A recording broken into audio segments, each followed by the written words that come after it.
প্রিয় দর্শক, আজকে যদি এই ভিডিওটা আপনি পুরোটা দেখতে পারেন, আশা করছি আপনার উপর যত বড় ধরনের বিপদ আপদ আসুক না কেন, আপনার বিপদ আপদ আপনি নিজেই দূর করতে পারবেন ইনশাআল্লাহ।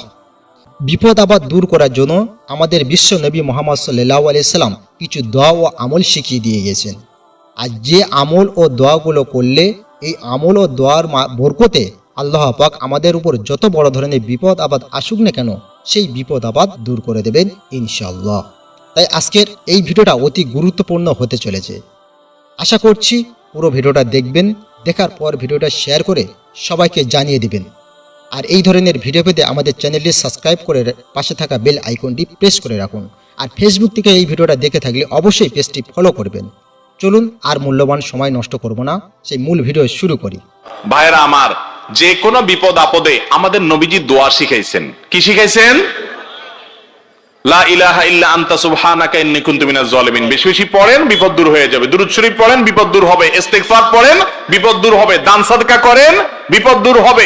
নামাজে দাঁড়ায় যান। কানা ইযা হাযাবাহু আমরুন ফাযা ইলাস সালাহ। নবীজির কোনো বিপদ আসলে, সমস্যা হলে, কোনো পেরেশানি আসলে নামাজে দাঁড়ায় যাইতেন। তাহলে আপনি নামাজে দাঁড়ায় যান, বিপদ দূর হবে। দান সাদকা করেন, বিপদ দূর হবে। দুরূদ শরীফ পড়েন, বিপদ দূর হবে। ইস্তিগফার পড়েন, বিপদ দূর হবে। দোয়া ইউনুস পড়েন, বিপদ দূর হবে। আল্লাহর কাছে দুই হাত তুলে দোয়া করেন, বিপদ দূর হয়ে যাবে। সেটা না করে আপনি মিলাদ পড়েন। দেখেন ভাইরা আমার, নবীজি সাল্লাল্লাহু আলাইহি সাল্লাম মানুষকে আমল শিখাইতেন।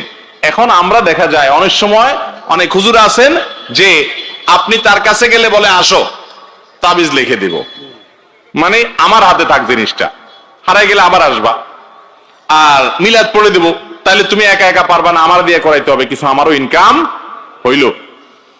অথচ নবী সাল্লাল্লাহু আলাইহি ওয়াসাল্লামের কাছে বিপদ নিয়ে কেউ আসলে উনি আমল শিখিয়ে দিতেন যে আমল করো, তোমার বিপদ দূর হয়ে যাবে, তুমি নিজেই করো নিজেরটা। কথা কি বুঝাতে পারছি? এই জন্য বিপদ আপদ আসলে মিলাদ না, কি করতে হবে? আমল করতে হবে। এতক্ষণ আমাদের সাথে থাকার জন্য আপনাকে অসংখ্য ধন্যবাদ।